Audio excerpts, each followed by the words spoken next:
Hello friends and welcome back. Here's the TLDR. Most teams have all the pieces for student success, but they're missing the crucial link that connects them. Today, I'm showing you the theory of action protocol that reveals the missing link and shows you exactly how to build a complete system that gets results. Let's get started. I regularly work with team leaders who tell me, we're doing everything right. Teachers are implementing new strategies, leaders are providing resources, but students aren't getting the results that we're looking for. Sound familiar? Well, here's what's happening. You have strong teacher actions and supportive leadership, but there's a missing link in your system. And until you identify and strengthen that link, all your hard work leads to frustration instead of results. The theory of action protocol builds on Steve Barclay's theory of action, a framework I use when working with team leaders, instructional coaches, and administrators across dozens of districts. Steve's breakthrough insights is that student results don't come from teacher actions alone. They come from aligned actions across the entire system. Most teams focus on two ends of the chain: what students need to do and what teachers need to do. Some even add leadership actions. But there's a critical missing link that Steve Barclay identified in his theory of action framework, and it's the collaborative learning team level. This missing link, what your collaborative team does together, is the difference between individual teachers trying hard in isolation and a coordinated system that produces breakthrough results. In the next few minutes, you'll learn the 6-step planning protocol that aligns across all levels, how to use this for reflection and course correction, and how AI can accelerate your system's thinking. Let's dive in. All the materials you'll need is the Theory of Action Planning template, and as always, resources will be available in the description below. In this example, a 9th grade team was working on improving student informational writing. Like many teams I work with, they were focused on what teachers should do differently. Here's how the Theory of Action protocol helped them think systematically. Step 1. Define the student outcome. This is where most teams go wrong. They're either too vague or too narrow. Pro tip: when you're looking at identifying and creating student outcomes, think about enduring standards, not just a standard that's going to get a student ready for the next test. Think about reading stamina, problem solving, group collaboration. You could develop outcomes around these types of enduring standards, which is going to really prepare them to be career and college ready. The team defined their outcome as 100% of 9th grade students will cite evidence from multiple sources to compose informational writing pieces. It's specific, it's measurable, and it's ambitious. Step 2. Identify required student actions. Here's the key question: what must students actually do to reach this outcome? Students must compose individual informational writing pieces using correct features, provide peer feedback using an informational writing rubric, and meet with collaborative groups to select facts and evidence from given texts. These are observable and specific actions. Notice how specific these are. Students aren't just writing better, they're taking concrete actions we can observe and we can measure. Step 3. Design teacher actions. Now we ask, what must teachers do to enable these student actions? Well, teachers must provide explicit instructions on features of informational writing pieces, model peer feedback protocols using the informational writing rubric, and model how to select facts, details, and examples to support informational topic. Notice we're not asking what should teachers do. We're asking what must teachers do to enable the student actions. It's a completely different question. The first assumes that what teachers do directly produces student learning. That's not quite how it works. Ultimately, the student's actions that lead to learning, and the teacher's role is to create the conditions that make those actions possible. Step 4, plan CLT actions. Here it is, the missing link most teams skip entirely. This is the collaborative team level. What must the team do together to support consistent teacher actions. The Collaborative Learn team must first learn the key features of informational writing pieces, then develop common informational writing rubric and exemplar pieces together, and then finally, they want to analyze student work samples using the rubric to help inform their next steps. Notice the sequence here. Teams need to share understanding before creating tools, and they need tools before analyzing student work. This progression builds team capacity systematically.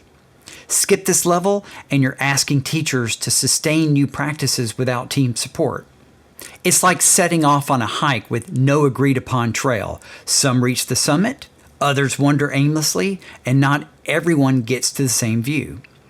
We want to ensure that every teacher has the knowledge, the skills, and the disposition necessary to create an engaging environment so that all students have access to a great learning experience. Step 5, clarify leader actions. What must leaders do to enable team success? Leaders must gather resources for the team's inquiry about informational writing features, research key informational writing features from standards, and organize vertical conversations with, let's say, 8th and 10th grade teachers to ensure that there's alignment. Notice the focus on vertical alignment. This isn't just about 9th grade, it's about creating coherent systems across grade levels. Here's another pro tip. So when you're thinking about the leader actions that you can take to best help your CLT, you can think not only structural in terms of making sure that you've prepared resources or done research, make sure that you are identifying the right protocols for the team, but think beyond that. Think about your own leadership skills. Are you a good listener? Do you provide an opportunity for every member of the team to have a voice? Is there equity of voice? Are you developing the ability to lean into conflict and make it productive for the team? So think about leadership skills that you want to work on, and this could be a goal for yourself. Step 6, check for alignment and gaps. This is the quality control step that most teams skip. You could ask, do the teacher actions truly enable the student actions? Do the CLT actions actually support the teacher actions? And do the leader actions create the conditions for team success? The result? Well, instead of teachers working in isolation on writing instruction, they now have a coordinated approach. Everyone understood not just what to do, but why they were doing it and how their actions connected to everyone else's. It builds the teacher's capacity to take a more comprehensive view of teaching and learning. Let's look at a reflection application. Now here's the key. You plan backward from student outcomes to leader actions, but you implement forward. Leaders create conditions, teams build capacity, teachers implement practices, and students take action. When your team comes back together after a week of implementation, you ask, what student actions did we actually see this week? Which of our planned teacher actions happened consistently? And did our CLT work last week prepare us for this week's implementation? What leader actions would help us be more successful next week? This reflection process helps you identify where reality differs from your actual plan. Maybe teachers implemented the strategies, but students aren't taking the expected actions yet. Or maybe the CLT needs different support than you anticipated. The beauty is you're not just reflecting randomly, you're using the theory of action as a diagnostic tool to pinpoint exactly where to adjust. Look, this framework is an iterative process that builds clarity, sharpens focus, and amplifies impact over time. Let me save you from the 4 mistakes I see teams make with this protocol. Challenge number 1. Teams want to jump straight to teacher actions. They'll say, we know what students need to do. Let's talk about teaching strategies. Hold on. Let's get specific about the student actions first. What exactly will we observe students doing when they're successful? What does this look like? So something I've seen Steve Barkley do when facilitating is ask, who has the most impact on student outcomes? And Oftentimes, people will say teachers, and then other times they'll say parents or the principal. The answer is students. Students have the greatest impact on student outcomes. So we need to start with student actions because they have the most direct impact on the outcomes they get. Teachers influence the actions of the students. So without clarity of what the student actions should be, then we might be engaging in teacher actions that are not going to influence the actions necessary to get the outcomes we're looking for. Challenge 2. Teams list vague student actions like students will understand or students will improve their writing. Let's get specific. What will we actually see students doing? Instead of understand, what observable actions show understanding? Instead of improve writing, what specific writing behaviors will we observe? Challenge 3. Overwhelming scope for complex initiatives. Teams try to map every possible action. Just get them focused. What are the 3 to 5 most critical actions at each level? We can always add details later. Challenge 4. This is a big one. The teams want to skip the CLT level entirely. We don't have time for team actions. Just tell us the teacher actions that we should do. So what you could do is reframe this. This is the missing link. Without collaborative team actions, you're asking individual teachers to carry the entire system alone. What does the team need to do together to make this sustainable? See my other video on how to create powerful team agreements that will support this work. Let's look at some powerful modifications that scales from individual initiatives to large-scale change.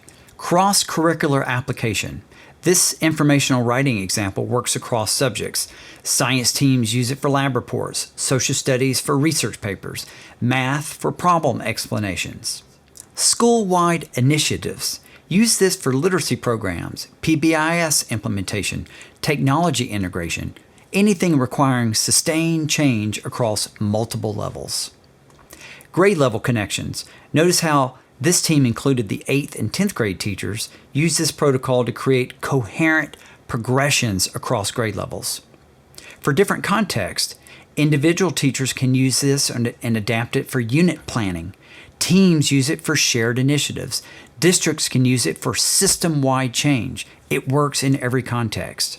You can download my Theory of Action template below. It has 5 columns laid out for guiding questions to help your team think through each level systematically. You can modify the columns based on your context and the initiatives that you're involved in. AI can supercharge your theory of action thinking in 4 powerful ways. As a research assistant, find research on effective student actions for informational writing proficiency. It gives you evidence-based starting points for the student actions column. Gap analysis. Analyze the theory of action for missing elements or weak connections between levels and helps you spot problems before implementation. How about action refinement?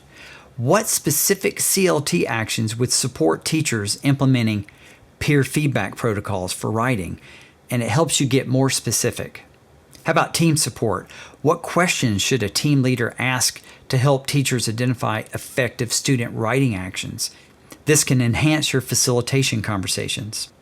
Remember, AI gives you ideas and analysis. You provide the educational expertise and relationship knowledge. Use it to think faster, not think less. Now you have the Theory of Action protocol, all 5 links in the chain from leader actions to student outcomes. More importantly, you understand the missing link that most teams skip. It's what transforms individual effort into systematic results. Don't skip it. Your action step. Download my Theory of Action template below. Look at your current initiatives. Which link is missing or is weak? That's a good place to start. Stop wondering why your team works hard but nothing changes. Build the complete chain. Include the missing link.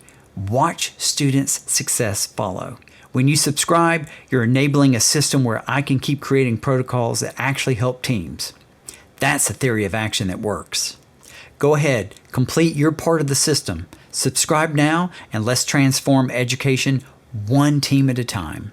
Thanks for watching. See you next time.